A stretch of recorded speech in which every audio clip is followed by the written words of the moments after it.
NCERT में जो glycolysis की प्रोसेस है उसमें नहीं पता क्या लिखा हुआ है, आधा नीला इधर छपा हुआ, आधा नीला इधर छपा हुआ है। अगर आप इसको बताते ये जो इसमें ग्लाइकोलाइसिस जो लिख रहा है ना ETS रेस्पिरेशन वो गलत है, उसे काट के जो मैंने बताया ना डायग्राम में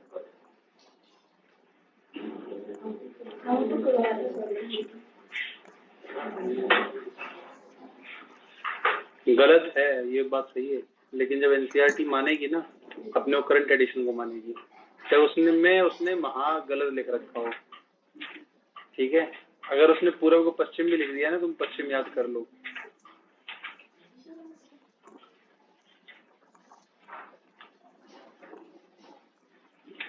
ऐसा नहीं है करेक्शन नहीं हुई है, नई एनसीईआरटी में शायद ईटीएस करेक्ट होकर आया है। करेक्ट है ना, नई एनसीईआरटी में ईटीएस बिल्कुल सही है ना, देखा शायद Q3 या A1 A3 ऐसे में किसी में इशू था, शायद FMN में इशू था कुछ।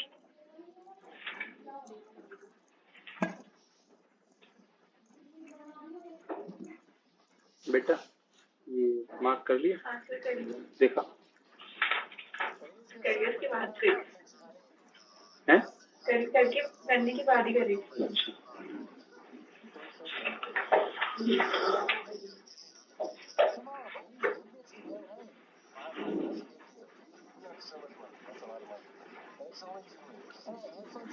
इस साल लेबरेंथ पे क्वेश्चन आया था, पता है?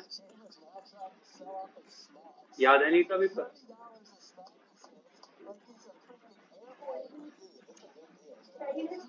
हाँ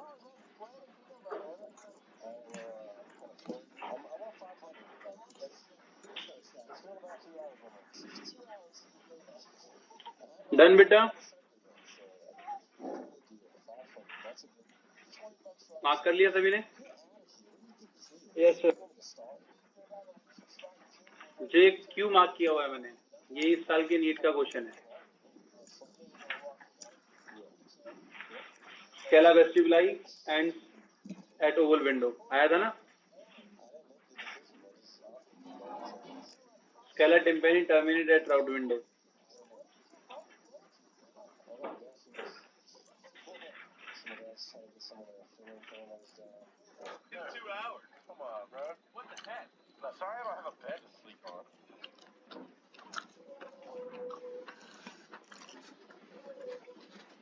ये कहाँ क्या पढ़ रहे हो बेटा? तुमने ग्रंथ दोबारा से लिखा है? अभी लिख रही हो तुम साथ साथ?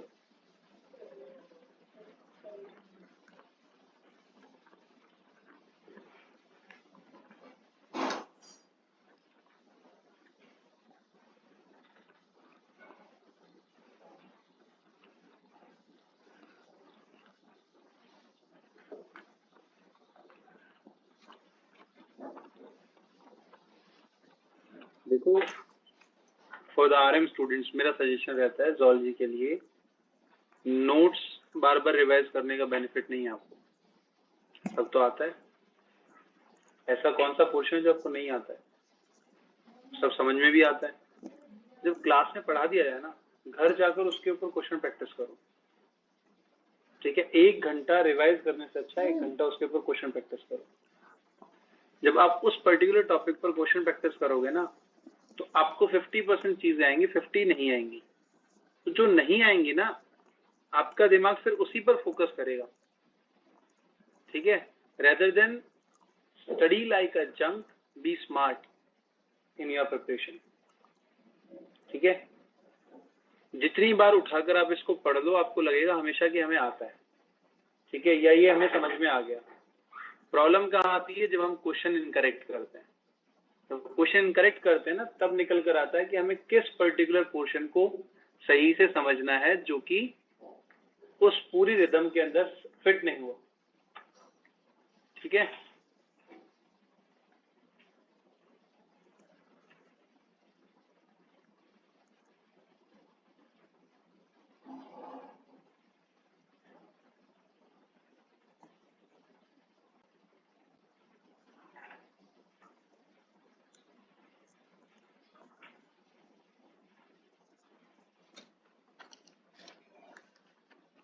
Each question matters in biology, ठीक है?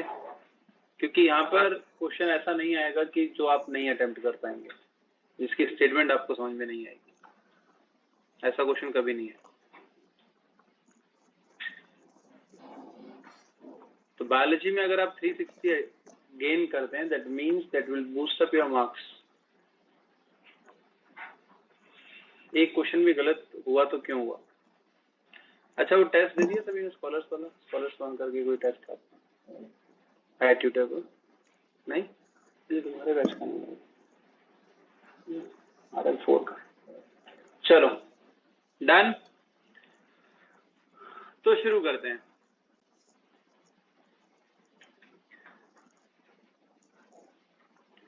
न्यूरल कंट्रोल, और ये हो गया था शायद ना, टीएस ऑफ रेटिना 5 बता दिया था नहीं?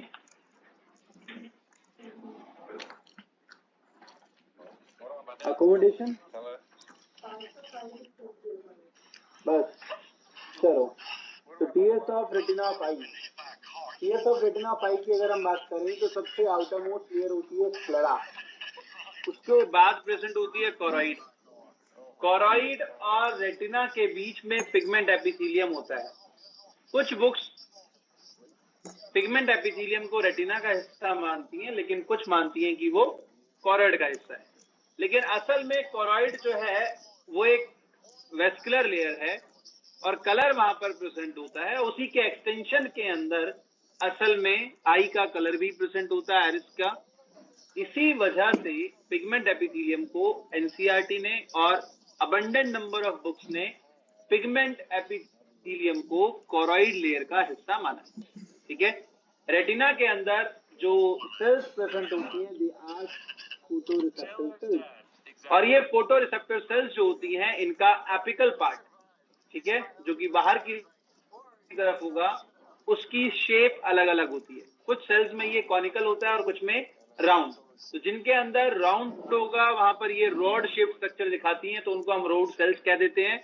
और जिनके अंदर ये कॉनिकल होता है उसे हम कोन सेल्स कह देते हैं। ठीक है, अब यहाँ पर इन दोनों सेल्स को क्यूमुलेटिवली एक साथ कहा जाता है फोटोरिसेप्टर सेल्स।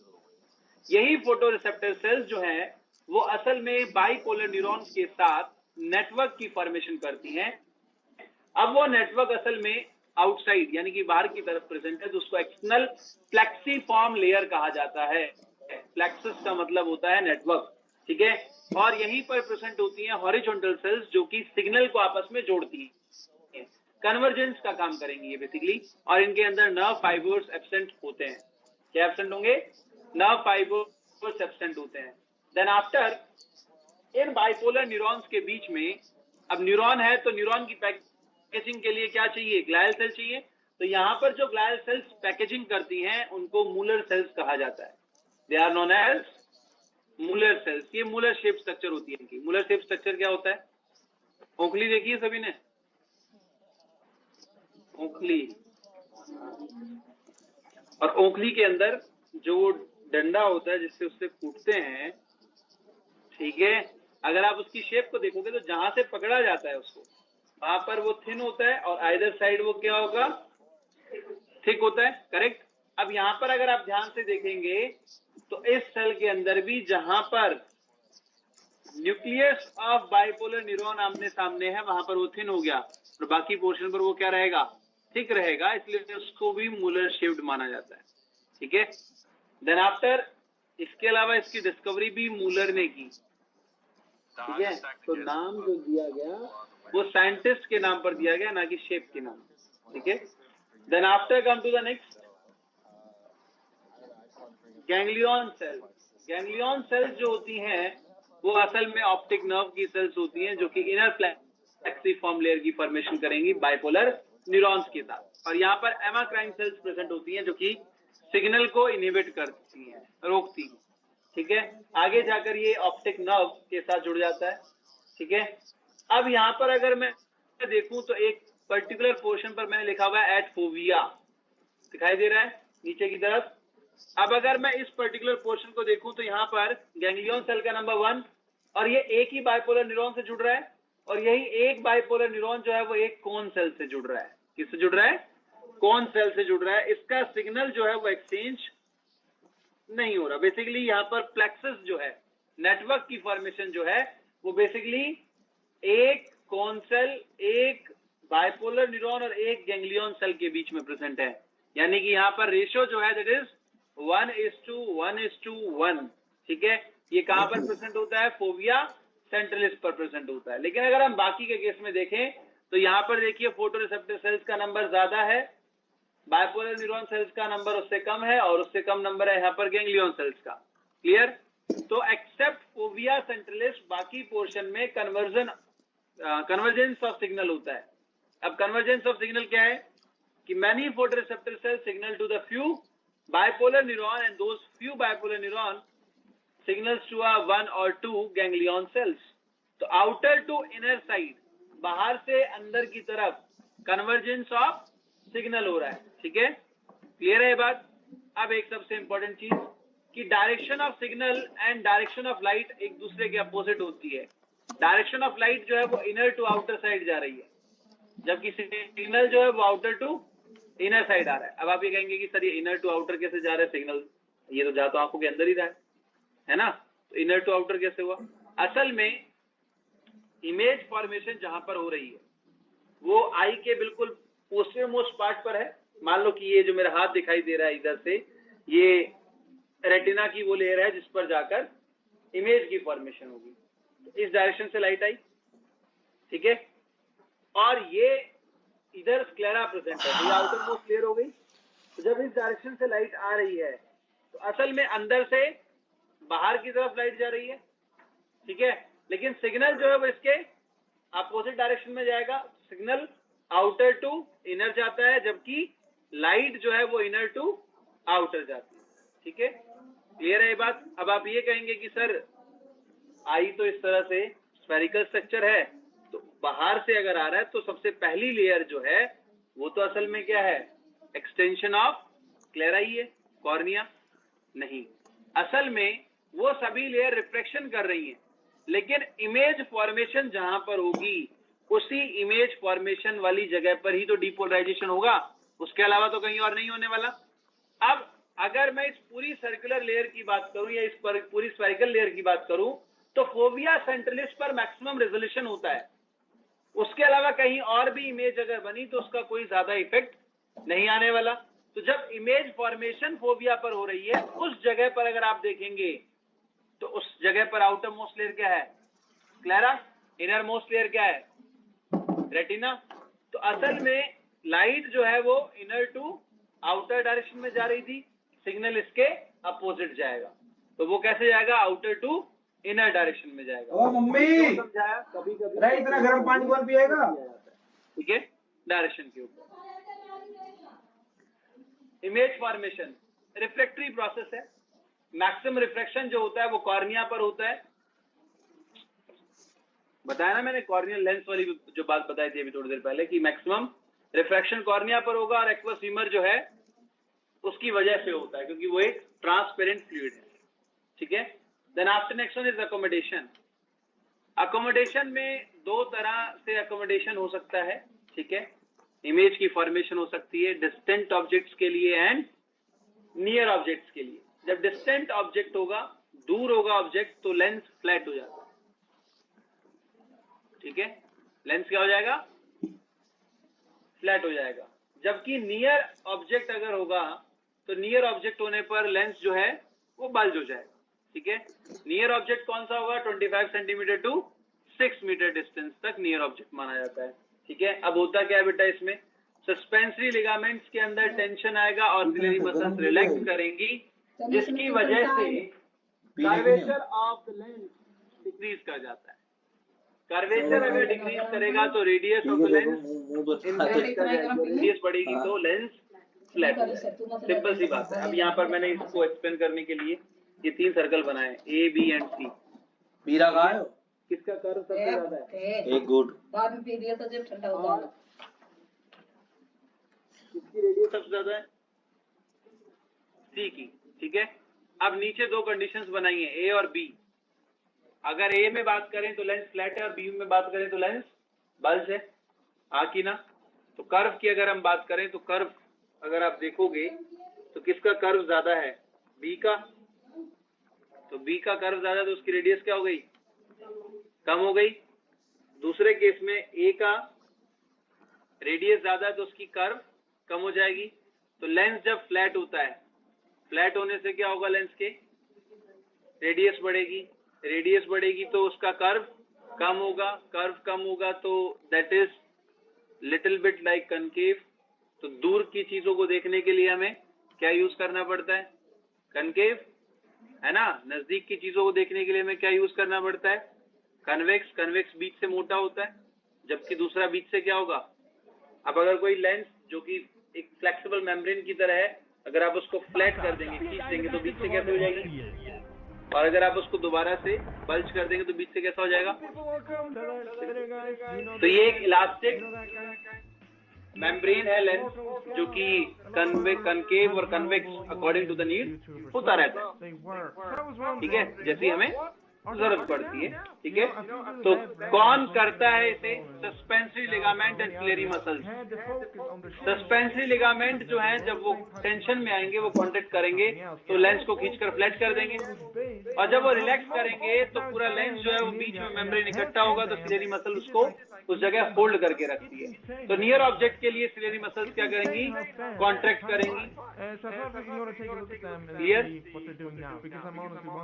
क्लियर है बेटा यहाँ तक सभी को, कोई डाउट इसमें किसी को। अकोमोडेशन में डिस्टेंट ऑब्जेक्ट के लिए सिलेरी मसल्स रिलैक्स करती हैं और सस्पेंसरी लिगामेंट में टेंशन होता है जिसकी वजह से लेंस फ्लैट हो जाता है, ठीक है।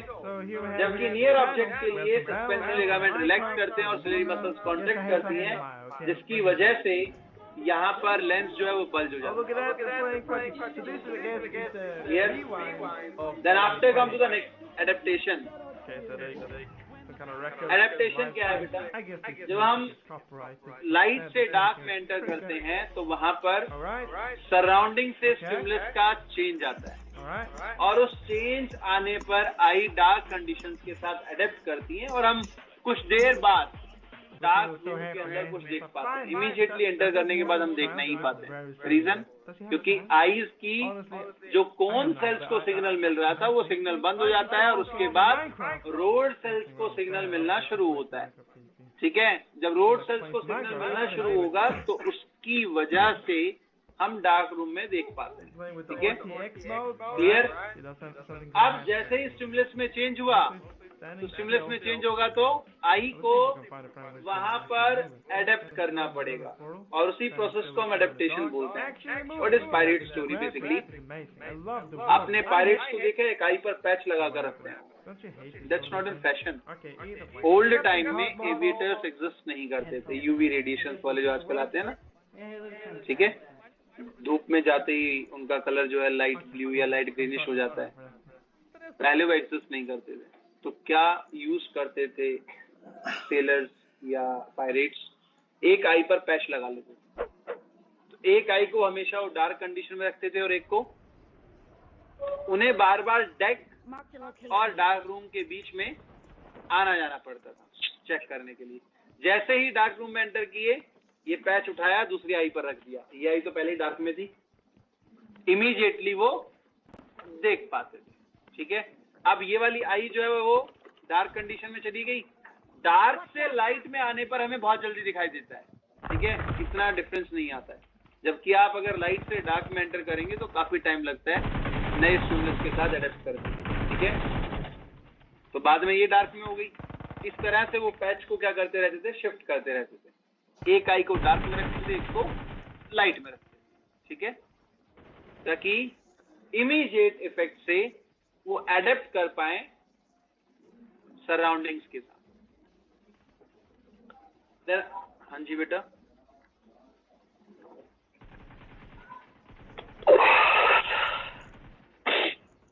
सर ये फिर से बताना एक बार, नेटवर्क चला गया था। कौन सा बताऊं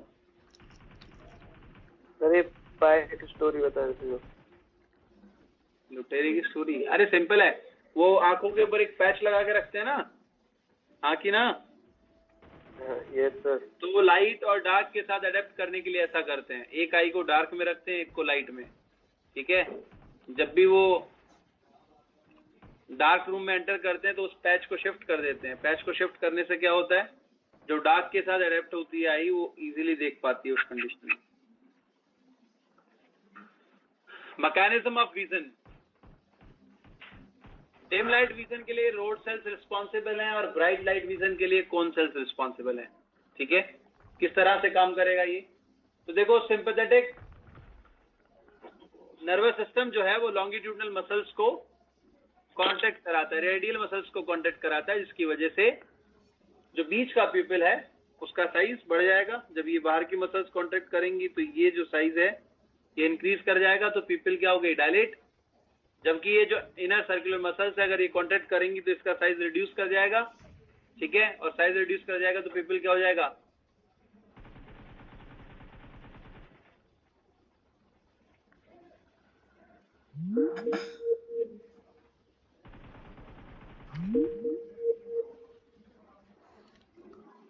मोमो, मम्मी,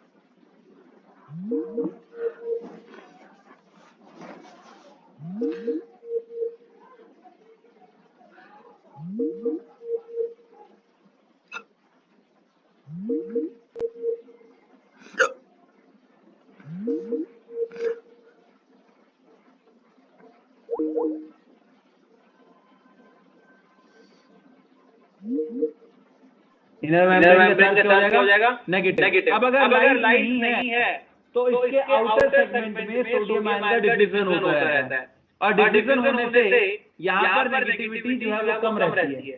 कितनी रहेगी, नॉर्मल पोटेंशियल -40 मिलीवोल्ट रहता है। कितना रहता है, -40। नर्व सेल के लिए कितना था ये, -70। मसल सेल के लिए कितना था, -90। और यहाँ पर नॉर्मल पोटेंशियल जो फोटोरिसेप्टर सेल है उसके लिए कितना है, -40। अब जैसे ही लाइट आई तो लाइट आने से यहाँ पर जो रिसेप्टर थे जिनकी वजह से ये डिफ्यूजन हो रहा था वो लिगेंड गेटेड चैनल बंद होने से डिफ्यूजन रुक जाएगा। लेकिन अंदर आयन पंप तो चल रहा है, जिसकी वजह से इनर मेम्ब्रेन के ऊपर चार्ज ज्यादा नेगेटिव हो जाता है। अब वो कितना नेगेटिव होता है बेटा, -40 से -70 की तरफ बढ़ना शुरू होगा। अब ये स्टेट कहलाती है हाइपरपोलराइजेशन। और हाइपरपोलराइजेशन होने से होगा क्या, इनहिबिशन हो जाएगा, secretion of inhibitory neurotransmitter. Inhibitory neurotransmitter का काम क्या है, सिग्नल को जाने से रोकना, और उसका ही सिक्रीशन अगर रुक गया तो क्या होगा, that generates a signal in bipolar neuron. वही क्या है, सिग्नल बन जाएगा बाइपोलर न्यूरॉन के लिए। तो सबसे इंपॉर्टेंट पॉइंट यहाँ पर कि hyperpolarization is signal in case of retina of eye या फोटोरिसेप्टर सेल्स या बाइपोलर न्यूरॉन के लिए हाइपरपोलराइजेशन जो है वो एक सिग्नल का काम करता है। ठीक है, क्लियर है। आई का रेस्टिंग पोटेंशियल -40 मिलीवोल्ट होता है। ठीक है, क्लियर है बेटा डायग्राम सभी को? कोई डाउट इसमें किसी को? हाँ की ना? अब आगे बढ़ते हैं, केमिकली देखते हैं। ठीक है, केमिकल मैकेनिज्म। तो hyperpolarization signal in case of eye तो होता क्या है, डिम लाइट आने पर जो रोडोप्सिन है, क्या है,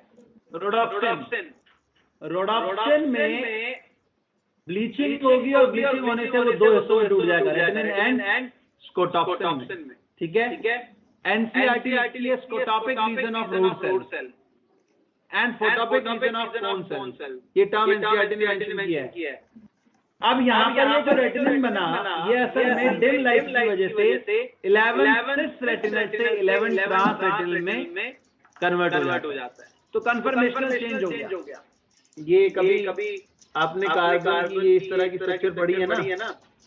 अब अगर मैं दोनों सेम साइड बना दूं तो सिस, और अगर ये अपोजिट साइड में बन गया तो तो असल में यहाँ पर रेटिनोल के अंदर जो स्ट्रक्चर है वो ट्रांस स्ट्रक्चर बन जाती है। ट्रांस स्ट्रक्चर बनने से आप ये देखो कि जब ये सेम डायरेक्शन में था तो सेम डायरेक्शन में होने से हो सकता है इधर एक पोर हो जिस पोर से सोडियम आयन में एंटर कर रहा हो, ठीक है। लेकिन ट्रांस स्ट्रक्चर बनने से ये एक लार्ज मॉलिक्यूल है जो उसके बीच में क्या आ गया, अब वो पोर वहां पर नहीं होगा तो सोडियम आयन अंदर एंटर नहीं कर सकता। जब सोडियम आयन अंदर एंटर नहीं कर सकता तो अंदर की तरफ चार्ज क्या होगा, ज्यादा नेगेटिव होना शुरू हो जाएगा। लेकिन यहाँ पर एक दूसरा भी प्रोसेस है, ये तो हो गया 11 सेशन ट्रांस का कि बाहर से सोडियम आयन को आने से रोका। अब आगे क्या होगा कि जो स्कोटॉक्सिन है वो एक्टिवेट कर देगा ट्रांसड्यूसिन को और ट्रांसड्यूसिन फॉस्फोडाइएस्टेज को एक्टिवेट कर देता है। अब फॉस्फोडाइएस्टेज जो है वो साइक्लिक गुआनोसिन मोनोफॉस्फेट को, अदिति तुमने पूछा था एक क्वेश्चन, ठीक है, साइक्लिक एएमपी और 5 प्राइम एएमपी में क्या डिफरेंस है, तो यहाँ पर एएमपी नहीं है बस जीएमपी है, बात वही है। तो ये देखो साइक्लिक जीएमपी जो होता है वो असल में यहाँ पर फिफ्थ कार्बन के साथ जो फॉस्फेट ग्रुप लगा हुआ है वो थर्ड कार्बन के साथ ऑक्सीजन को शेयर करता है, ठीक है। तो ये साइक्लिक फॉर्मेशन हो गई। फॉस्फोडाइएस्टेज यहाँ पर असल में OH ग्रुप को ऐड करता है, डाई का मतलब 2 एस्टर बॉन्ड को बेसिकली तोड़ना। तो बेसिकली यहाँ पर वो कर क्या रहा है, यहाँ पर इस ऑक्सीजन के साथ इस बॉन्ड को रिमूव कर देगा तो ये स्ट्रक्चर बन जाएगी 5 प्राइम जीएमपी, यानी कि थर्ड कार्बन के ऊपर मोनोफॉस्फेट सिंगल फॉस्फेट प्रेजेंट है। जब ये स्ट्रक्चर बनेगी तो इसके बनने से क्या होगा, सोडियम आयन चैनल जो है वो क्लोज हो जाते हैं। अब सोडियम आयन चैनल के क्लोज होने पर क्या होगा, हाइपरपोलराइजेशन से inhibition of inhibitory neurotransmitter signal to the bipolar neuron ganglion cells optic nerve occipital lobe primary visual area जिसको विजुअल कॉर्टेक्स एरिया भी बोलते हैं, and then after analysed on the basis of memory and experiences. Memory और experiences के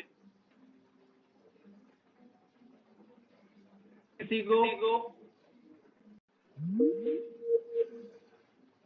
याद हो जाए तो बहुत अच्छा, नहीं हो जाए तो अपनी एमबीबीएस की फर्स्ट क्लास से पहले पढ़कर चले जाना है इसे, क्योंकि ये चीज वहां पर जरूर आपसे पूछी जाएगी। ठीक है, क्लियर है?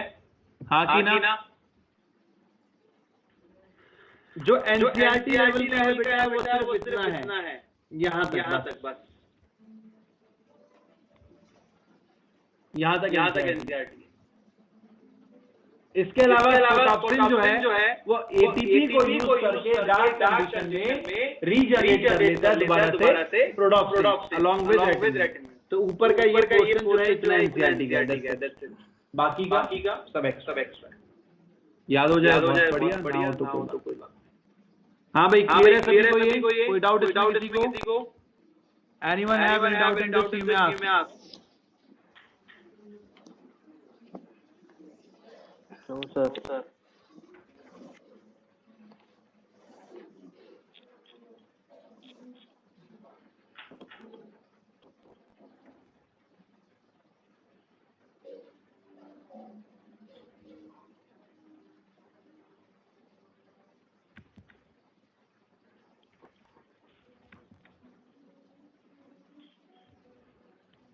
This is the largest slice of pizza in the entire world.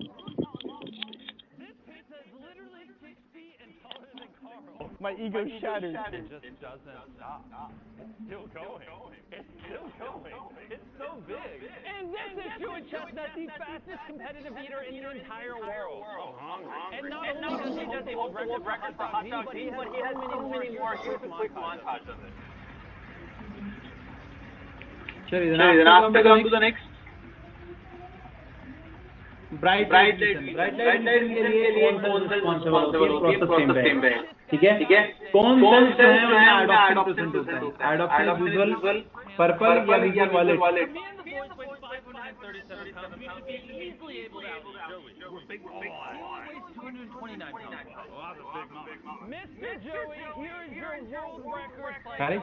Visual purple या विजुअल वायलेट? हाँ जी भाई, तुम्हारा क्या आंसर है? वायलेट या purple? you to trust someone that well up. He's going to demolish. Purple is red. This is Pizza, purple. and me, Chris, and Chandler are going to try to eat our slice before Joey eats his. Woo, we're going to win. Well, let's Sure. Then after come to the next, he could probably adopsin. if he wanted to. Even if we are constantly stuffing food in our mouth. ये तीन हिस्से हैं, एरिथ्रोप्सिन, साइनोप्सिन and क्लोरोप्सिन, ठीक है? They are bleached, रेटिनिन जो है वो सिस से ट्रांस में कन्वर्ट हो जाएगा और फोटोप्सिन जो है वो यहाँ पर अलग होगा, यहाँ तक एनसीईआरटी, ठीक है? जो कि डार्क कंडीशन में एटीपी को यूज करते हुए दोबारा से रेटिनिन के साथ एडॉप्शन की परमिशन कर देती है। इसके अलावा बाकी प्रोसेस में ट्रांसलेशन स्टिमुलेट करेगा फॉस्फोडाइस्टेरेज को, साइक्लिक जीएमपी साइक्लोहेक्सेन भी बना देगी, सोडियम आयन चैनल क्लोज हो जाएंगे, हाइपरपोलराइजेशन होगी, इनिबिशन हो जाएगा इनहिबिटरी न्यूरोट्रांसमीटर्स का, और बाइपोलर न्यूरॉन जो है उनको सिग्नल चला जाता है, and that signal enters to occipital lobe visual area और एनालाइज कर लिया जाता है on the basis of membrane experiences. Same है। हाँ, विजुअल पर्पल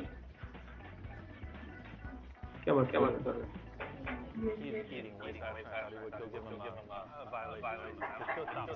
और उसे क्या है?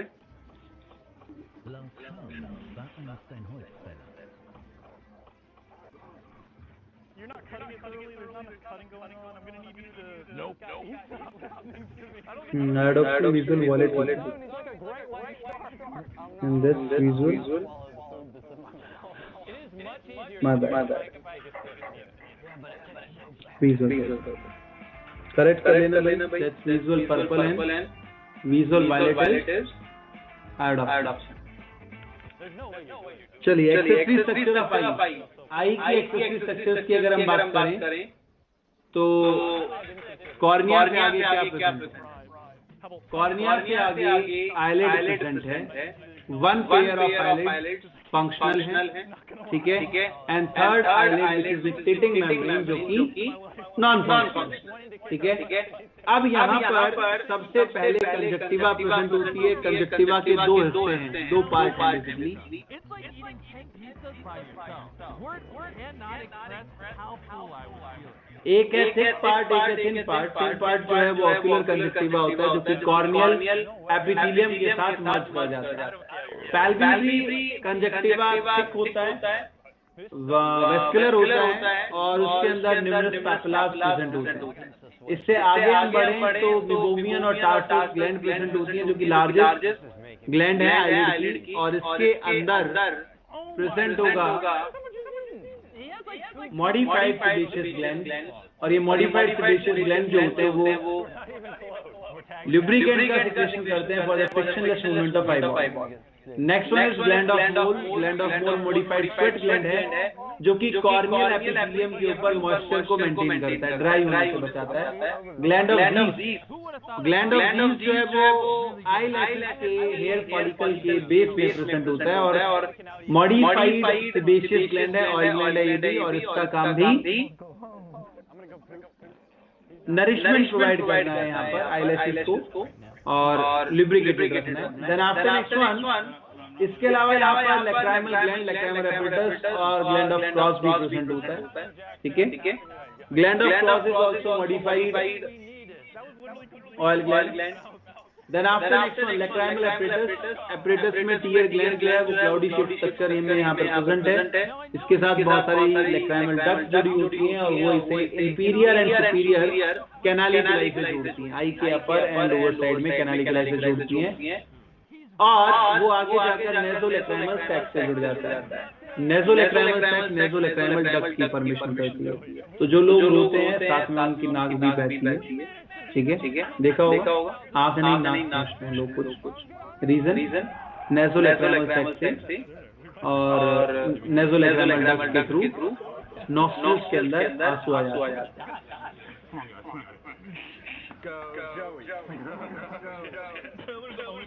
आंख में दवाई डाली जाए तो वो मुंह में पहुंच जाती है। रीजन नॉस्ट्रिल से होती हुई और वो फेरेंजियल में पहुंच जाती है, ठीक है। इसका भी स्पेशलिस्ट डॉक्टर होता है, ENT बोलते हैं, ईयर नोज, बस इतना। गर्दन के ऊपर। That was one of the hardest challenges in my life. चलिए तो ये ये लैक्राइमल lacrimal apparatus है। apparatus है। अब सभी के बारे में बात कर लेते हैं। The very first one is eyebrows. Paired होते हैं, आर्च होते हैं, एमिनेंसेस हैं ये बेसिकली, एमिनेंसेस ऑफ हेयर जो कि स्किन के ऊपर प्रेजेंट होंगे और डस्ट पार्टिकल्स को आई के अंदर एंटर करने से रोकते हैं। आईलिड्स पेयर्ड मूवेबल फ्लूइड्स हैं। थर्ड आईलिड स्केटिंग मेम्ब्रेन होती है जो कि वेस्टिजियल होती है हमारे अंदर, नॉन फंक्शनल है। आईलिड के अंदर आईलैशेस प्रेजेंट होंगे उनके फ्री एजेस पर। Many glands are present in the eyelids along with the inner fold forming the conjunctiva. Blinking of eyelids जो है वो unconditioned reflex, ये लिख लेना NCERT में। Blinking of eyelid, unconditioned reflex, pupillary reflex, conditioned है कि unconditioned है? But it was fun. Thanks for coming out. Unconditioned.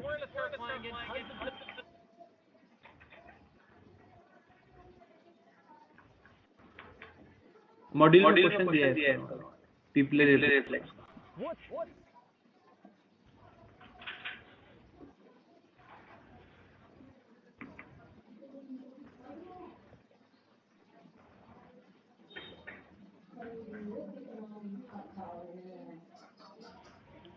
चलिए नेक्स्ट वन इज ग्लैंड।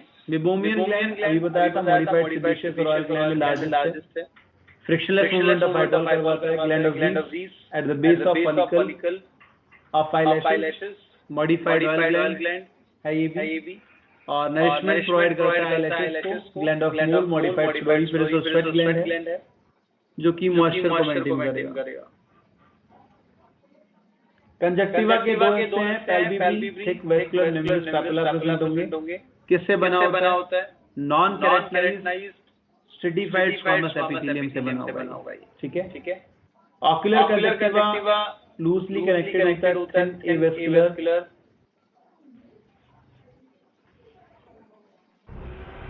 और कॉर्नियल एपिथेलियम के साथ कंटिन्यू रहता है। कंजक्टिवा जो है वो आई को मॉइस्ट रखते हैं, प्रोटेक्ट करते हैं आई बोन को, और कंजक्टिविटीज इज इन्फ्लेमेशन ऑफ कंजक्टिवा। अच्छा आप लोगों से एक क्वेश्चन है मेरा, एनसीईआरटी पढ़ते हो तुम लोग ध्यान से? हाँ कि ना?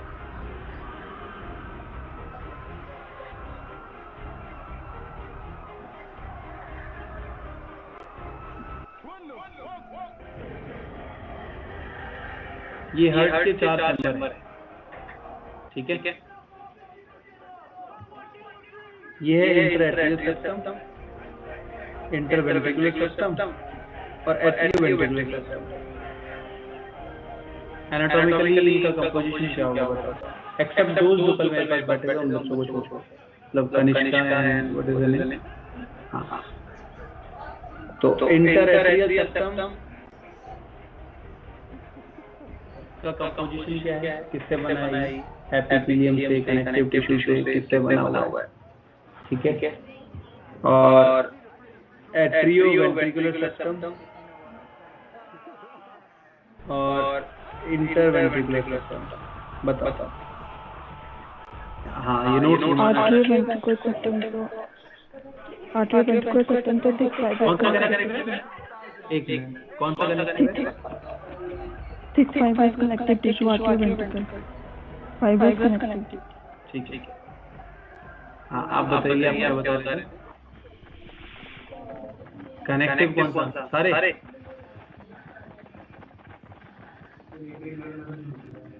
और हाँ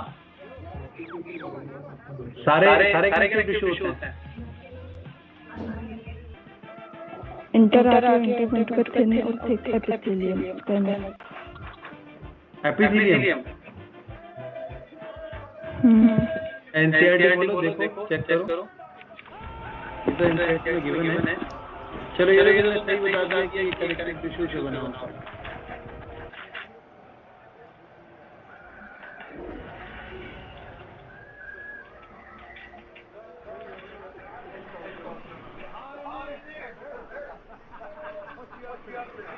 और इंटरवेंट्रिकुलर भी मतलब हाँ thin muscular and thick muscular.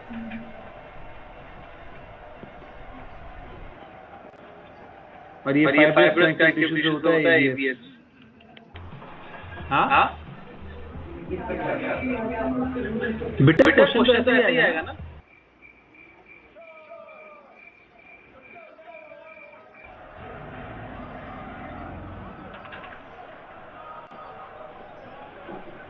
अब ये याद नहीं रहा ना, देखो एक बहुत एक सिंपल सी चीज बता देता हूँ याद रखने के लिए।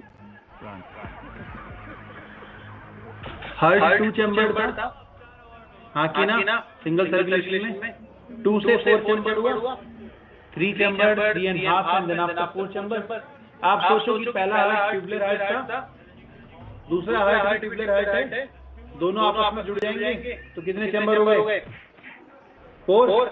अब जब ये आपस में जुड़ रहे हैं तो इसकी वॉल मस्कुलेचर, इसकी वॉल, तो ये अगर एट्रिया के बीच में है या वेंट्रिकल के बीच में तो होगा क्या मसल ना, ठीक है। लेकिन बीच के चैम्बर्स को अलग किसने किया, इन्वेजन ऑफ टिश्यू ने। और टिश्यू इन्वेड कौन सा करेगा, अंदर की तरफ कौन सा आएगा ना। अभी सुनो ध्यान से, जब वो अंदर की तरफ आ रहा है टिश्यू तो इनर मोस्ट लेयर एंडोकार्डियम जिसको हम बोलते हैं वो तो सिंपल स्क्वामस एपिथेलियम से बनी होगी, लेकिन कनेक्टिव टिश्यू हमेशा जो एपिथेलियल टिश्यू उसके नीचे क्या प्रेजेंट होगा, कनेक्टिव टिश्यू होगा। Connective tissue thick cord shape जो होती है उसके बीच में आ जाएगी। अब जब ये अंदर की तरफ बढ़ा तो बढ़ने से एट्रियल चैम्बर में स्क्वामस एपिथेलियम चला गया, वेंट्रिकुलर चैम्बर में स्क्वामस एपिथेलियम चला गया, बीच में क्या बच गया कनेक्टिव।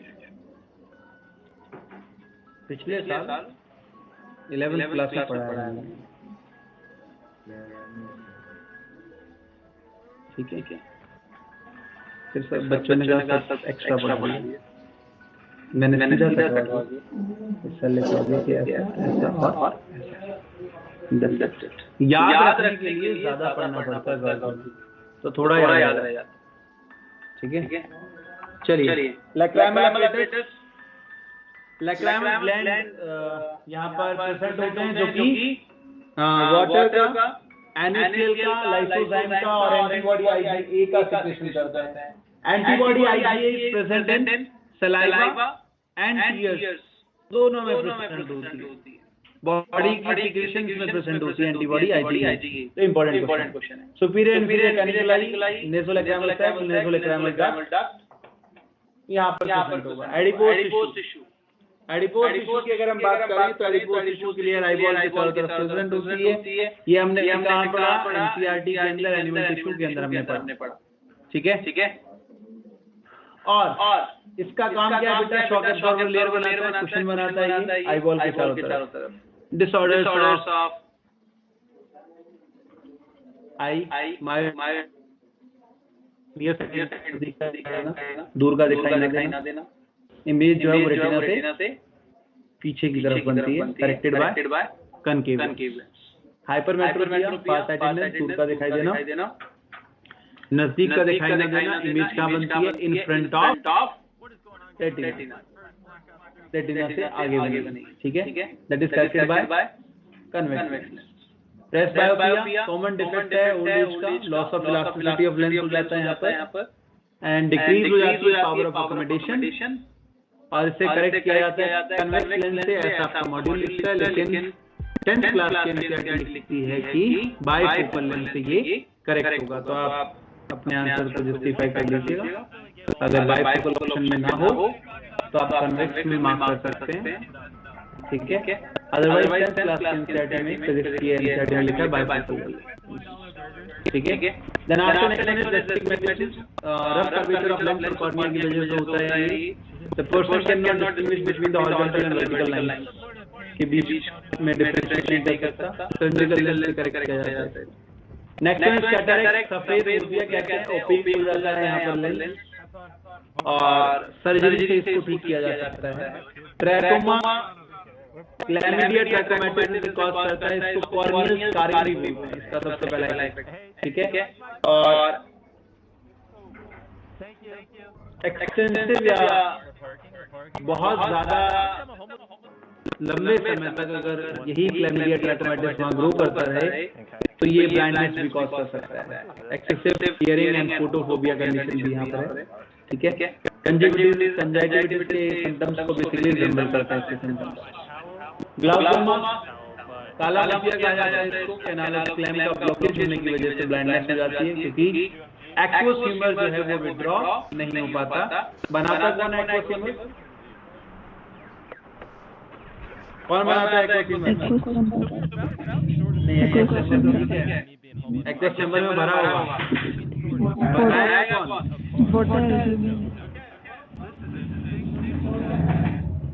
सिलियरी प्रोसेस से सीक्रेट होता है, भूल गए लास्ट क्लास में पढ़ाया था ये।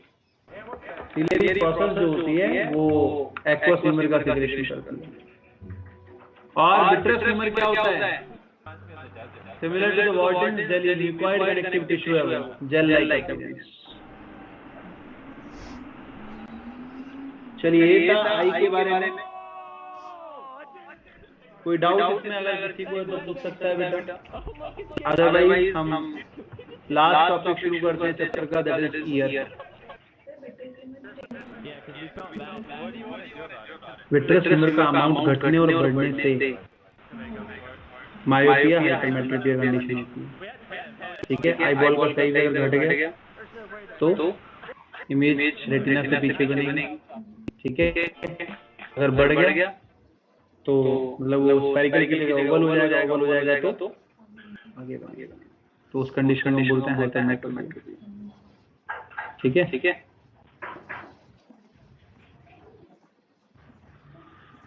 चलिए then after come to the next and the last topic here. हाँ, मायोपिया में से इमेज रेटिना से पहले बनने लगती है ना? अच्छा, हाँ, पता नहीं यार, मेरी तो फिजिक्स ठीक है, मैंने जो पढ़ी थी टीचर में नहीं था। मुझे भी सर मतलब एग्जैक्टली नहीं पता, पर याद मायोपिया में यही है, क्योंकि फिर कॉन्केव लेंस के बाद वो रेटिना में बनेगी। हाइपर में पहुंचने लगती है रेटिना, हैं? हाइपर वाले में रेटिना से पीछे जाएगी। अच्छा भाई, सही कह रहे हैं कि Yes, sir.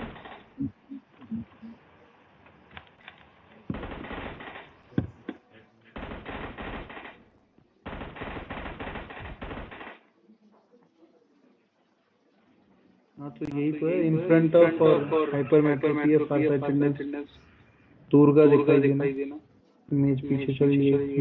हाँ ठीक है भाई।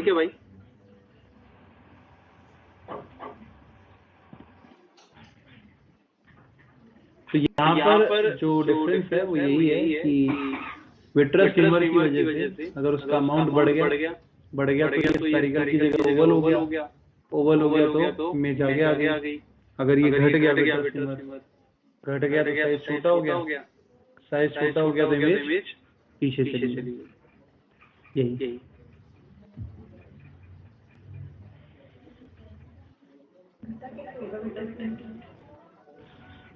घट जाता है, बहुत सारे रीजन होते हैं। जैसे जेल लाइक सब्सटेंस बॉडी में वाटर की कमी होगी तो कहीं ना कहीं वाटर को विड्रॉ करेंगे, ठीक है। ज्यादा फाइबर इनटेक करना शुरू कर दो तो उससे होगा क्या? वाटर एब्जॉर्प्शन बंद हो जाएगा, मोटापा बढ़ जाएगा। पर ऐसा करना नहीं।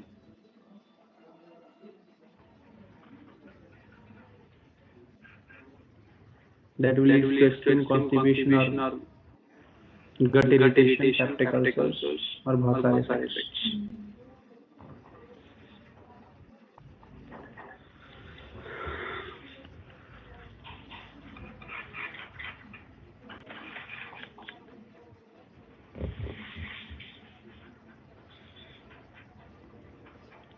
चलिए नेक्स्ट वन इज ईयर।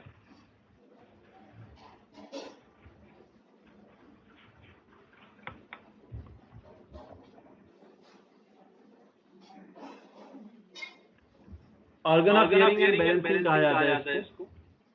फोनो और स्टेटोरिसेप्टर्स कहा जाता है। ठीक है, पेयर्ड स्ट्रक्चर है present on either side of cranium below the temporal bone, और ओपनिंग प्रेजेंट होती है एज एक्सटर्नल ऑडिटरी मीटर्स, जो कि हमने स्कल में पढ़ा था। ये स्ट्रक्चर ऑफ आई है, स्ट्रक्चर ऑफ ईयर है।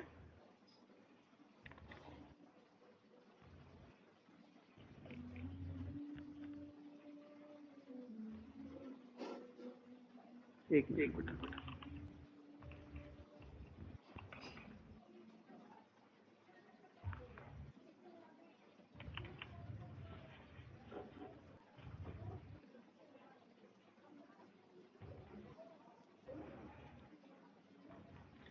चलिए स्ट्रक्चर ऑफ ईयर। तो आउटर मोस्ट पार्ट में पिन ऑफ ईयर प्रेजेंट होगा, ऑरिकुलर मसल्स और एक्सटर्नल ऑडिटरी मीटर्स होता है यहाँ पर। ईयर लोब प्रेजेंट होती है, ईयर लोब जेनेटिक फैक्टर है, कुछ लोगों में फ्री होगी, कुछ लोगों में फ्यूज होती है। ठीक है, फ्यूज एंड फ्री दोनों condition. Auditory canal 24 millimetre long auditory canal होगी यहाँ पर, जो कि आगे जाकर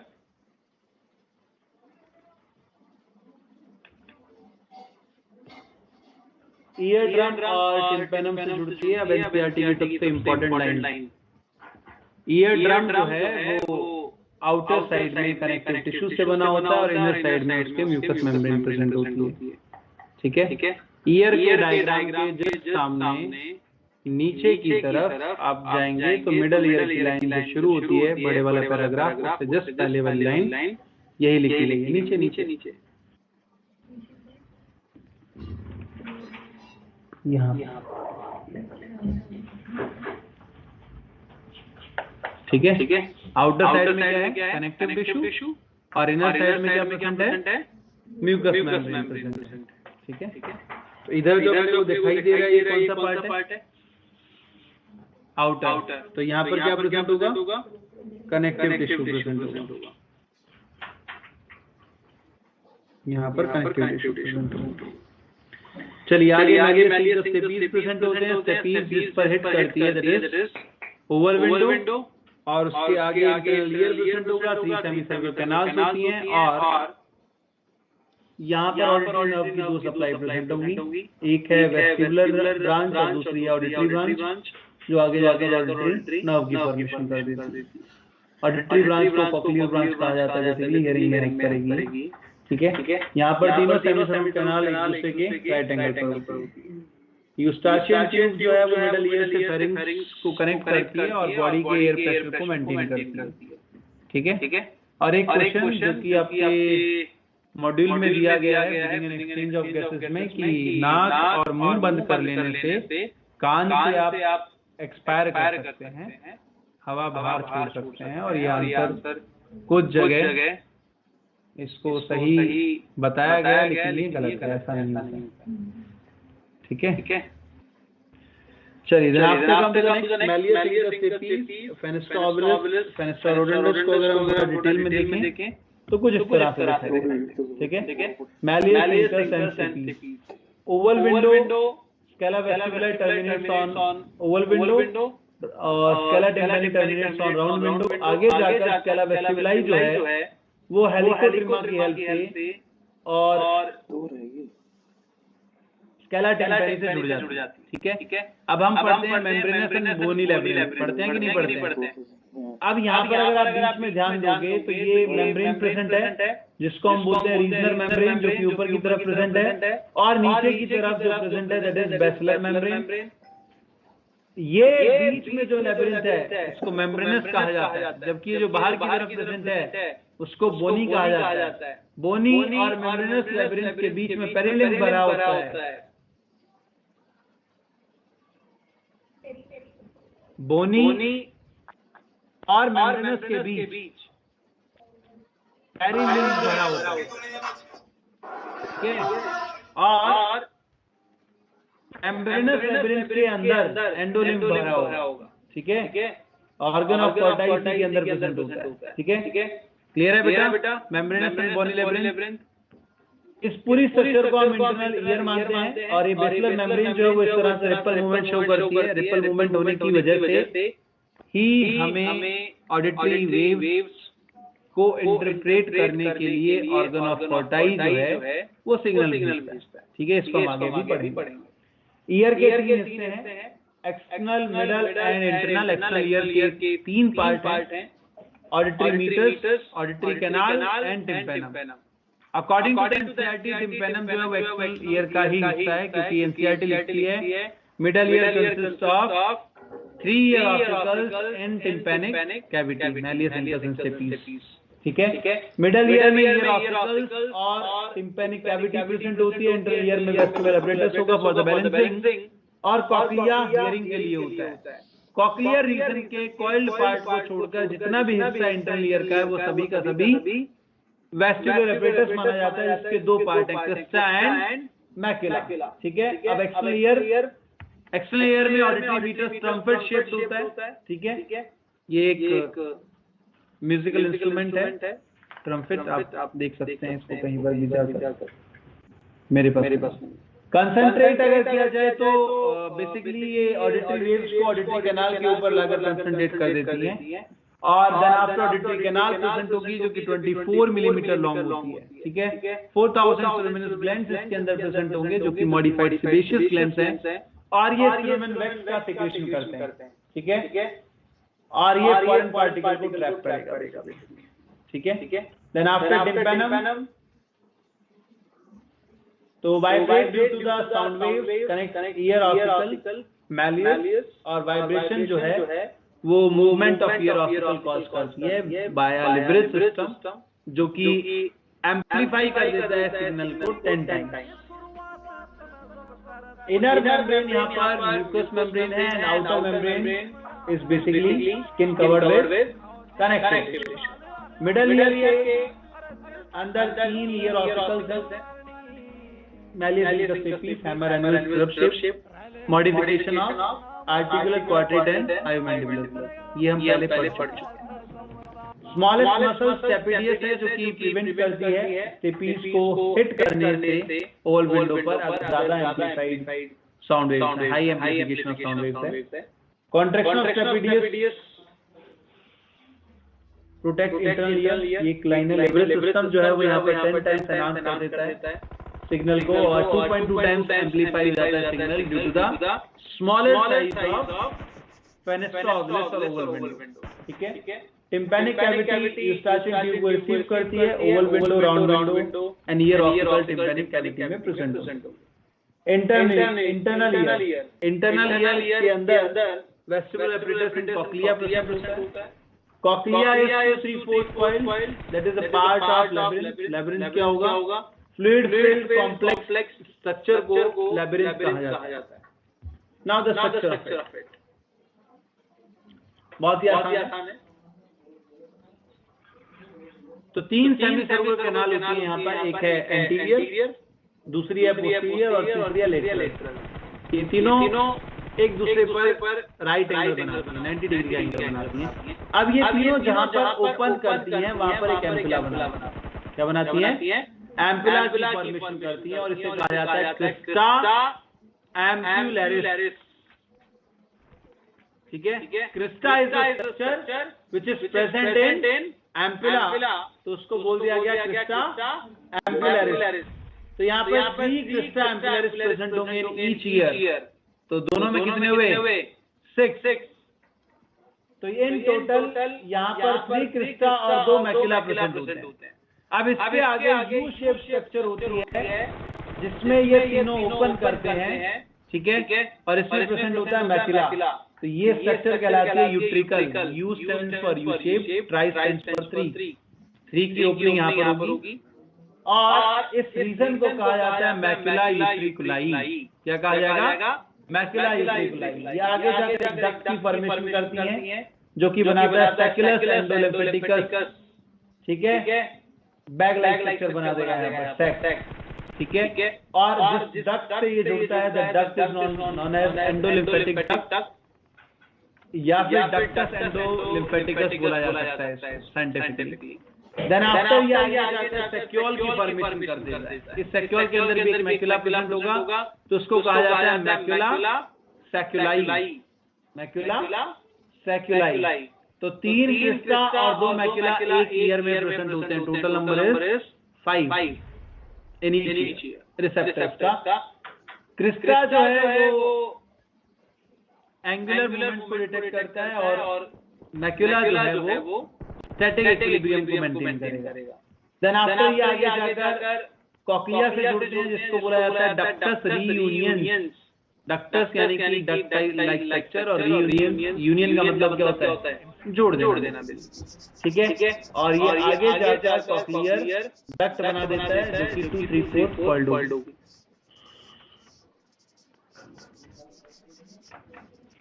क्लियर है भाई? हाँ कि ना? तो इस पोर्शन का काम बॉडी बैलेंसिंग है, जबकि इस पोर्शन का काम हियरिंग। ठीक है। आगे एक्सप्लेन करता हूँ क्रिस्टा और मैक्यूला कैसे काम करते हैं।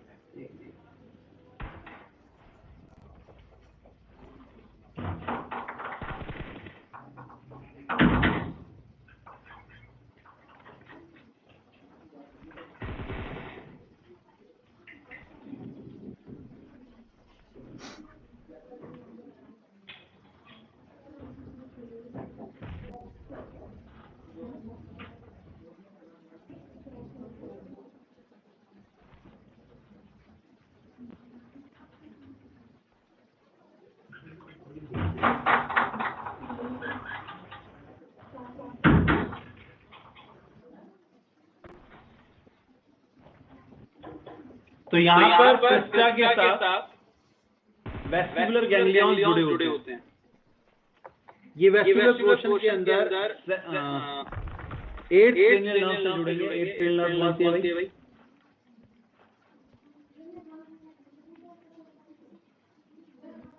8 क्रेनियल नर्व कौन सी है? तो इतनी देर बाद में आता है। ऑडिटरी नर्व का वेस्टिबुलर पार्ट है ये बेसिकली। जो नर्व की सप्लाई यहाँ पर दिखाई दे रही है, 3 जा रही है किसकी तरफ? क्रिस्टा की तरफ, और 2 जा रही है मैक्यूला की तरफ। अब देखिए यहाँ पर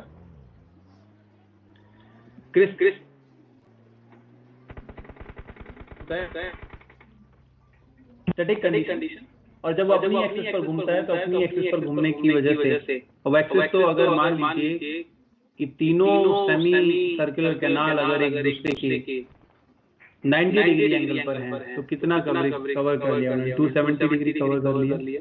ठीक है। और 1 डिग्री यानी कि एक साइड पर बॉडी पुट होती है, तो 360 रोटेशन भी कवर हो जाता है। अब जैसे ही वो एंगुलर मूवमेंट स्टार्ट करेगा, यानी कि अपनी एक्सिस पर या गोल घूमना शुरू करेगा, तो यहाँ पर एंडोलिम्फ बेसिकली इस पर्टिकुलर रीजन के अंदर फ्लो करना शुरू कर देता है। ठीक है। और जिसकी वजह से स्क्यूपुला के अंदर एक सिग्नल जनरेट होता है। ये हेयर सेल को ट्रांसमिट करेगा और हेयर सेल से ये चला जाएगा वेस्टिबुलर नर्व के अंदर। ठीक है। तो डायनामिक इक्विलिब्रियम को मेंटेन करता है। दूसरा है ऑटोलिथ ऑर्गन, जिसको हम मैक्यूला बोलते हैं। मैक्यूला में क्या प्रेजेंट होगा? ऑटोलिथ ऑर्गन बोलते हैं। ऑटोलिथ क्यों बोला गया? क्योंकि इसके अंदर ऑटोलिथ का मतलब होता है बेसिकली सैंड। तो कैल्शियम कार्बोनेट के पार्टिकल्स जो होते हैं वो इसके ऊपर डिपोजिटेड होते हैं। ठीक है, इसलिए इसको ऑटोलिथ कहा गया। स्टेटोकोनिया कहा जाता है हमसे बेसिकली। ये रिस्पॉन्सिबल है हेड की पोजीशन के लिए in relation to the power of gravity. Gravity के रिलेशन में हमारा हेड की जो पोजीशन है उसके लिए रिस्पॉन्सिबल होते हैं मैक्यूला। क्लियर है? अब अगर मान लो कोई पर्सन स्ट्रेट है इस तरह से, तो उसके हेड पर जी की पावर ऐसे स्ट्रेट लग रही है। अब वो अगर आगे की तरफ झुकेगा तो जी की पावर एक एंगल पर आ जाएगी। सिंपल। देखो ग्रेविटी पावर देखो ये क्यूपिला के केस में stationary and rotating condition. Rotating condition में क्या होगा? ये क्यूपिला एक डायरेक्शन में शिफ्ट हो जाएगा और हेयर सेल से सिग्नल जो है वो चला जाता है किसको? वेस्टिबुलर नर्व को। दूसरे केस में अगर हेड अपराइट है तो स्टेटोगोनिया, ओटोलिथ मेम्ब्रेन और मैकुला स्ट्रेट रहेगा। दूसरे केस में अगर हेड फॉरवर्ड बेंड करता है तो यहाँ पर ये एंगल बढ़ रहा है, हाँ कि ना, और ये एंगल घट रहा है। स्टेटोगोनिया स्ट्रेट ना होकर क्या हो गया, बेंट हो गया। बेंट हो गया, उसकी वजह से क्या होगा कि जो यहाँ पर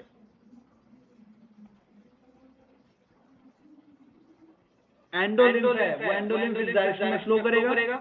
फ्लो करने से क्या हुआ, हेयर सेल्स को सिग्नल जाएगा, सिग्नल को ट्रांसमिट कर दिया जाएगा वेस्टिबुलर नर्व के। क्लियर? तो ये रोटेटिंग इक्विलिब्रियम को बनाते हैं, इसको डायनामिक्स बोलते हैं, और स्टैटिक इक्विलिब्रियम को बनाते हैं, जो कि position of head according to the power of gravity या in relation to the power of gravity काम करेगा। ठीक है? क्लियर है बेटा? कोई डाउट इसमें किसी को? इसमें कहाँ वोल विंडो है?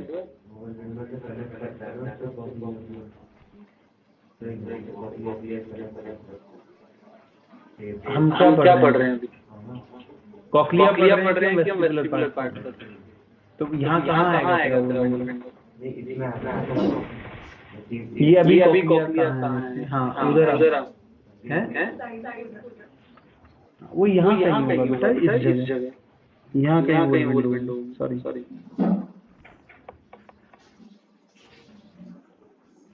इस जगह कहीं वोल विंडो। ठीक है? कॉक्लिया से डायरेक्टली कनेक्ट होती है।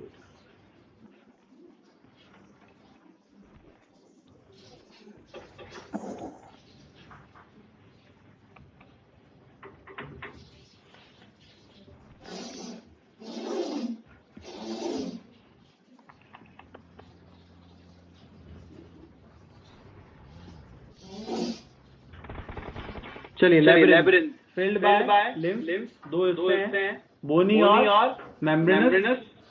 बोनी जो है वो सॉलिड स्ट्रक्चर है जो कि मेम्ब्रेनस के ऊपर प्रेजेंट होती है।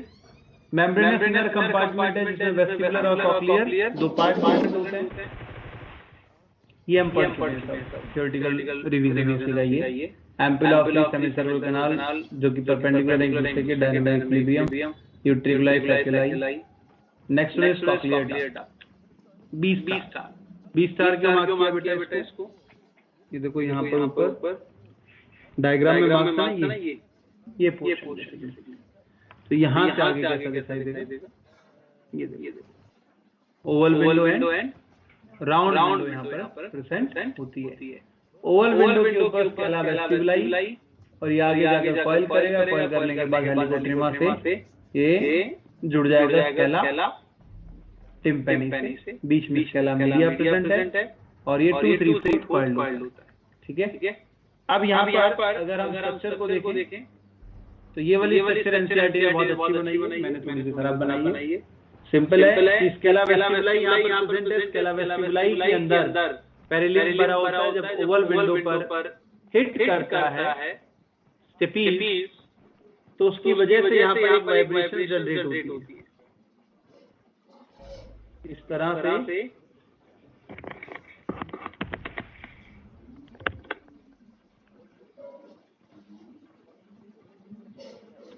वाइब्रेशन के अंदर जनरेट होगी इसकी वजह से ये रीजनल मेम्ब्रेन को नीचे प्रेस करता है। जब रीजनल मेम्ब्रेन को नीचे प्रेस करेगा तो रीजनल मेम्ब्रेन के अंदर जो एंडोलिम्फ भरा हुआ है वो एंडोलिम्फ नीचे की तरफ प्रेस होता है, हाँ कि ना, और वो टेक्टोरियल मेम्ब्रेन को नीचे की तरफ प्रेस करता है। जब टेक्टोरियल मेम्ब्रेन नीचे को प्रेस होगी, अब देखो इसके अपोजिट डायरेक्शन में आ जाओ कि ये यहाँ से इसने टेक्टोरियल मेम्ब्रेन को नीचे की तरफ प्रेस किया। प्रेस करने के बाद हेलिकोट्रिमा से होता हुआ जब ये यहाँ पर स्केला टिम्पैनी में पहुंचेगा तो टिम्पैनी में पहुंचने के बाद ये इस बेसलर मेम्ब्रेन को ऊपर की तरफ मूव करवाएगा।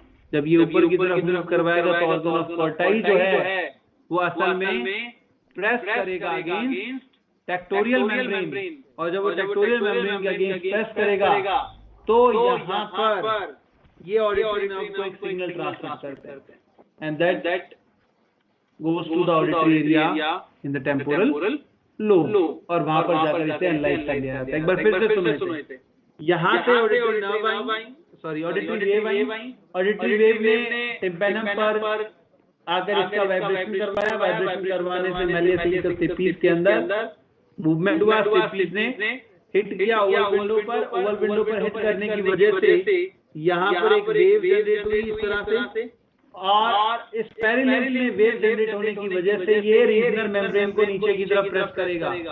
रीजनल मेम्ब्रेन जब नीचे की तरफ जाएगी तो उसकी वजह से एंडोलिम्फ जो है वो टेक्टोरियल मेम्ब्रेन को नीचे की तरफ प्रेस करेगा, और हेलिकोट्रिमा से होती हुई जब ये वेव आगे कैला टिम्पैनी में पहुंचती हैं तो वो इस बैसिलर मेम्ब्रेन को रिपल मूवमेंट करवाती हैं, कुछ इस तरह की मूवमेंट करवाएंगी। जब इस तरह की मूवमेंट करवाएंगी तो इसके ऊपर प्रेजेंट होता है ऑर्गन ऑफ कॉर्टाई, ये रहा यहाँ पर इसके ऊपर प्रेजेंट है ऑर्गन ऑफ कॉर्टाई, और ये इस ऑर्गन ऑफ कॉर्टाई को प्रेस करता है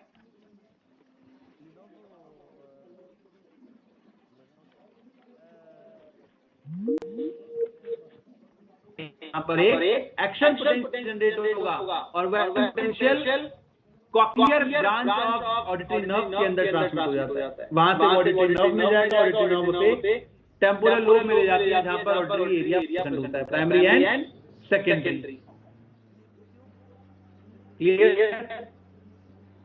सेकेंडरी ऑडिटरी एरिया जो होता है वो हमारी मेमोरी पर बेस्ड होता है, प्राइमरी जो होता है वो एक्चुअली देख रहे हैं जो अभी हम सुन रहे हैं, ठीक है,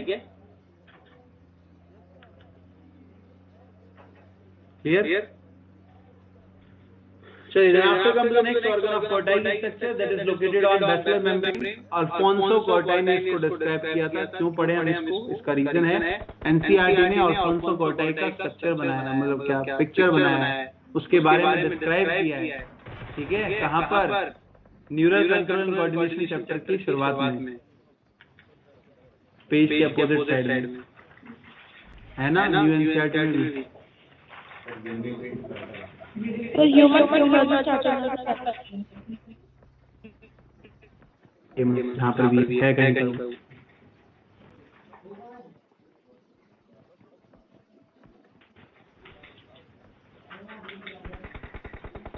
पहले वो कुछ और फिर कुछ और बन गए, है ना, सीवीएस का एक्सप्लेन करते करते वो क्वेश्चन भी है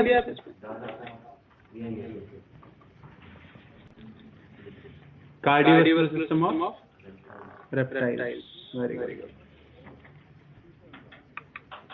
ठीक है, इसलिए अपने को ये पढ़ना जरूरी है। अब देखो इसकी स्ट्रक्चर क्या सिंपल है बेटा, ऊपर टेक्टोरियल मेम्ब्रेन हरे रंग में हम 3 बार पढ़ चुके हैं, ये देखो ये ग्रीन कलर की जो दोनों वायलेट के बीच में दिख रही है, उसके बाद में ऊपर ग्रीन कलर में, तो वही है टेक्टोरियल मेम्ब्रेन, और इसके नीचे ऑर्गन ऑफ कॉर्टाई प्रेजेंट होता है। अब ये अपन जो देख रहे हैं ना वो ट्रांसफर सेक्शन देख रहे हैं, वैसा होता नहीं है, ऐसे लॉन्ग ट्यूब की तरह प्रेजेंट होगा बेसिकली, ठीक है। अब इसके अंदर हेयर सेल्स प्रेजेंट होती हैं जिनके अंदर ऑडिटरी नर्व की सप्लाई प्रेजेंट होगी, और हेयर सेल्स को सपोर्ट करती हैं यहाँ पर 2 तरह की cells of Deiter, basal cells जो इनके नीचे प्रेजेंट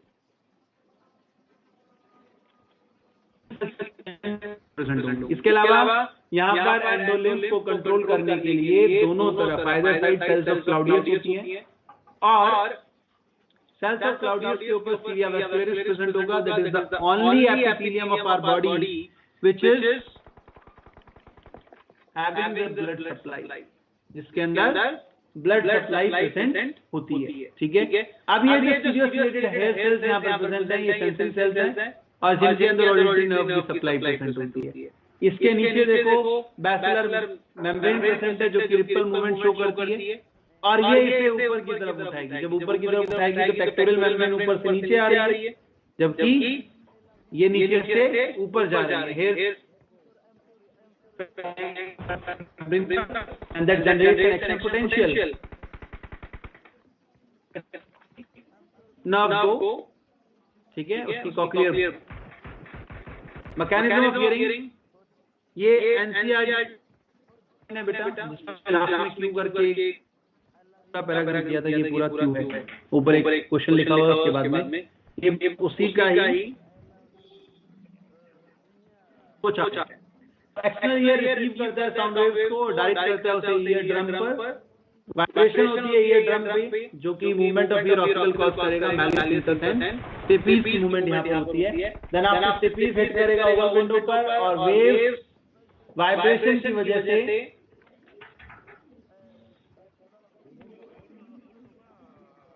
जनरेट होंगी पेरिलियम ऑफ स्केला टिम्पैनी में, वेस्टिबुलाई में पहले, फिर उसके बाद टिम्पैनी में, ठीक है। अब वेस्टिबुलाई के अंदर जो ये वाइब्रेशन है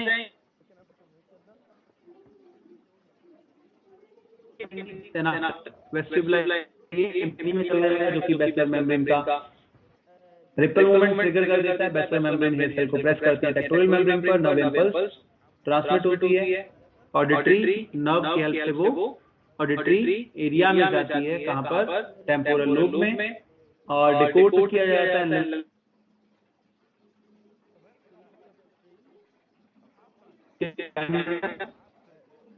सेकेंडरी ऑडिटरी एरिया जो है वो सिर्फ सेकेंडरी ऑडिटरी एरिया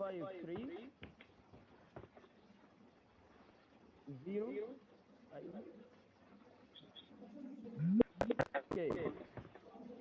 इंजन में क्या वाला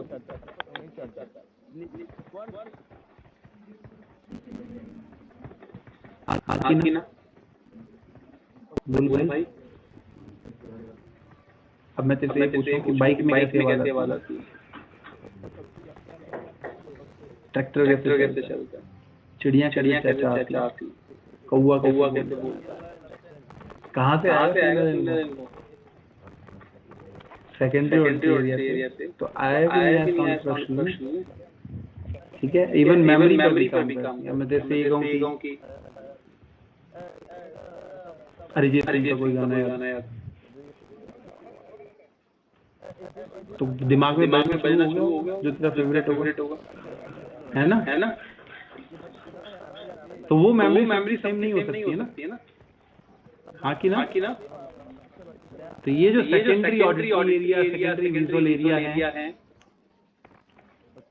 ये सब हमारी मेमोरी पर बेस्ड है ना।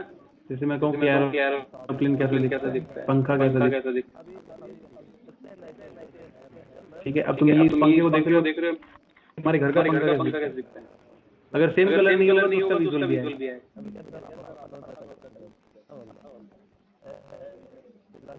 What it is ये सब एसोसिएशन थ्योरी। चलिए ईयर डिसऑर्डर, कोई डाउट बेटा किसी को तो पूछ लीजिए बेटा। ये एक नॉर्मल सी डायग्राम बनाइए मैंने समझने के लिए कि बोनी लेवल बाहर है, मेम्ब्रेनस अंदर है, बोनी और मेम्ब्रेनस के बीच में पेरिलिम्फ है और मेम्ब्रेनस लेवल के अंदर एंडोलिम्फ, ठीक है। Tube with in body plan clear है बेटा यहाँ तक? विदाउट किसी को anyone have doubt in this you may ask.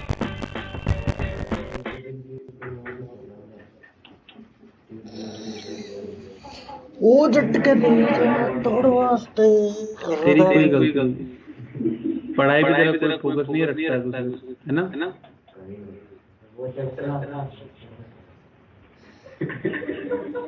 मैंने ज्यादा कराया, थोड़ा सा याद कर लेते।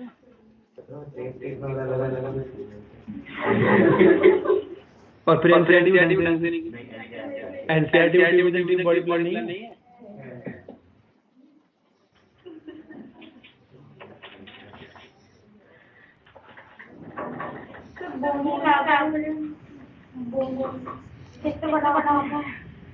बोनी लेवल का मतलब हार्ट स्ट्रक्चर, कनेक्टिव टिश्यू की लेयर है वो भी।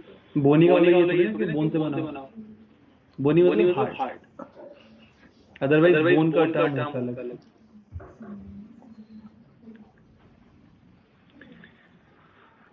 ईयर डिसऑर्डर्स, ऑटोलेजिया, वो झटके दे, pain in ear, otitis media, inflammation of middle ear, vertigo, That's a type of dizziness in the internal ear.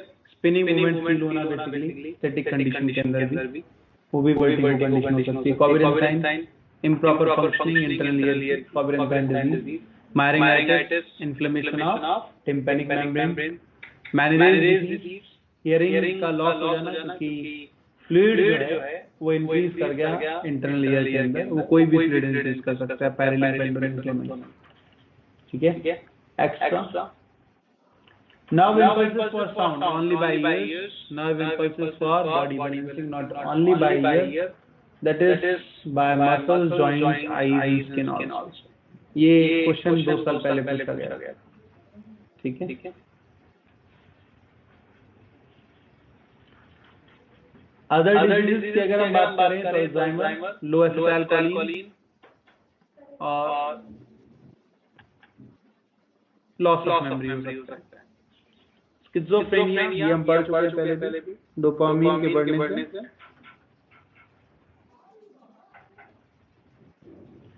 Hallucination, change of thought and perceptions, disordered behavior. Parkinson's low dopamine की वजह से होता है. Tremors, shakes in the limbs during the voluntary movements. Wernicke aphasia, total memory loss. Damaged Wernicke area की वजह से होता है. Broca's aphasia, inability to speak. Simple. Broca's motor speech area. और अगर वही अफेक्टेड है तो उसकी वजह से क्या नहीं होगा, तो पर्सन कैन नॉट स्पीक. ठीक है. सिंपल. चलिए, तो ये था नर्वस सिस्टम में neural control and coordination chapter में. ये चैप्टर क्यों इंपॉर्टेंट है वो बता देता हूँ.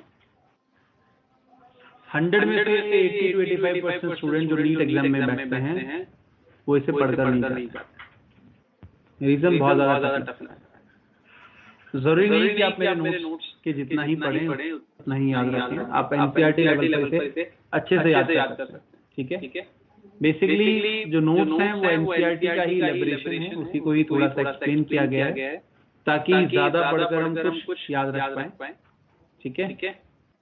और जहाँ जहाँ पर इम्पोर्टेंट मार्क्स करवाया है, जिसके आगे क्यों लिखा हुआ है, क्वेश्चन पेज जो है, देखा एक ही पेज में बहुत सारे क्वेश्चन प्रेजेंट होते हैं, तो वो कुछ इम्पोर्टेंट है. ठीक है. तो सभी को मैं यही सजेस्ट करूंगा कि इस चैप्टर को ना छोड़ें, क्योंकि ये आपकी सिलेक्शन को रैंक में कन्वर्ट कर सकता है और सबसे इम्पोर्टेंट चीज आपके मार्क्स को एनहांस करता है. ठीक है.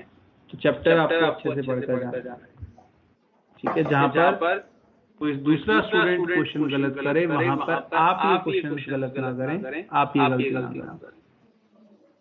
क्लियर.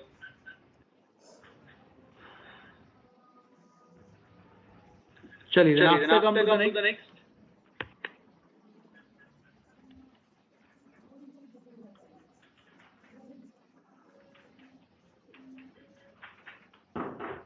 Chemical coordination. तो पहले एनसीईआरटी को मार्क कर लेते हैं.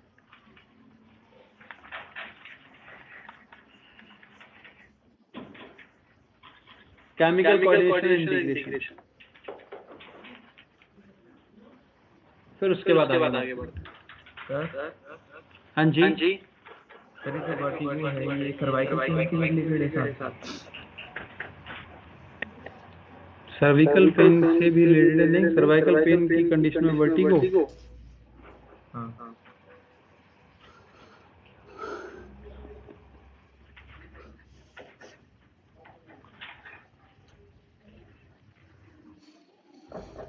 ਉਹ ਝਟਕ ਦੇ ਜਾਂ ਤੋੜ ਵਾਸਤੇ.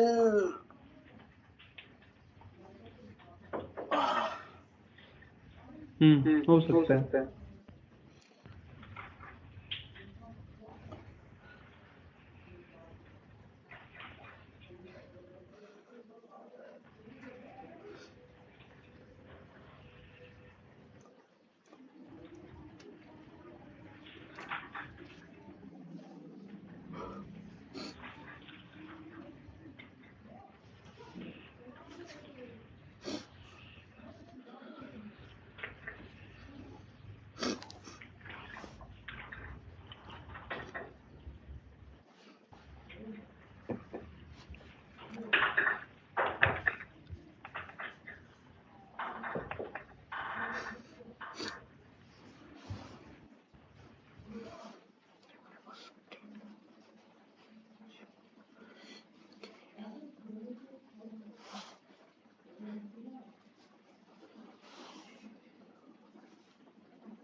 सर ये येलो पेन में क्या लिखा हुआ है समझ में नहीं है।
वो कुत्ते अभी ना पढ़ा रहे सर, तो तू उसमें क्यों लग रहा?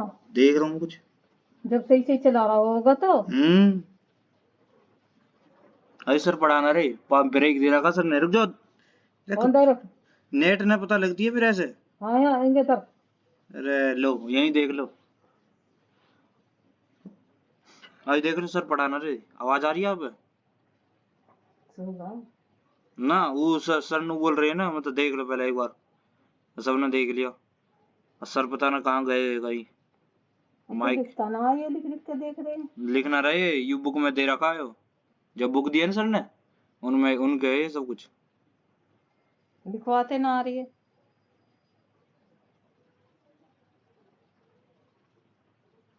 लिख के देखो कैसे। वो लिख ले। ओ अंगूठा तो पहुंच ना रहा। बताओ चल ना रही, कितना टीवी देख रहे हैं। टीवी बंद कर दो, लाइन काट दो, मेरे तो गिलास खत्म होगी। कितना टीवी देख रहे हैं बताइए, कब की खबर है? अब केबल हटाऊं? और रात के 11 बजे तक चलेगा। अभी बताओ तो मुझे, जब बंद ना करती है एक बार भी। और माथुर में भी पड़ी रहे है ना, इसलिए दूसरे नहीं कर।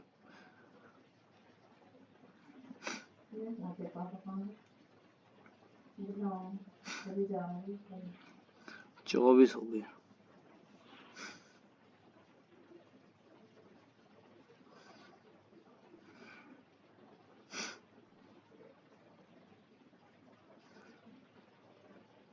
कहाँ हो?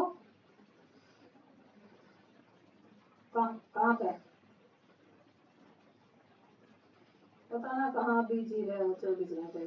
घर में भी रह करो थोड़ी बहुत देर।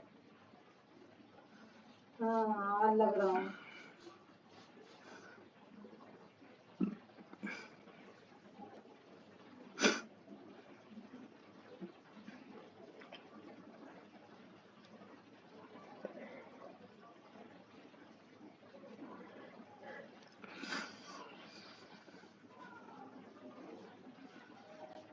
क्या हुआ?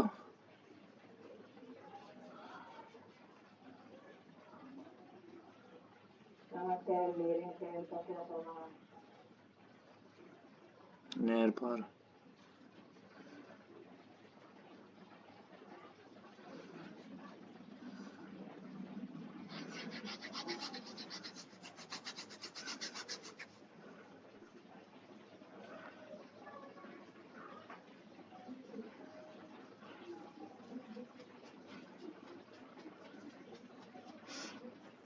ना जा रही, मैं लाइन काट रहा हूँ, जाओ आप। आपसे जाके बोलेगी, मेरे से तो बोलती ना।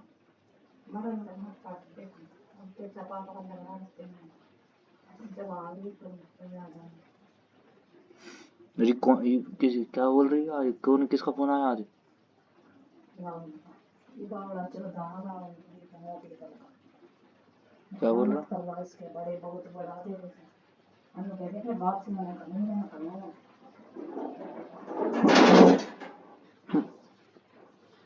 ये अभी जाकर ऊपर फोन करेंगे करना नहीं होता वो नहीं बोल रही हो।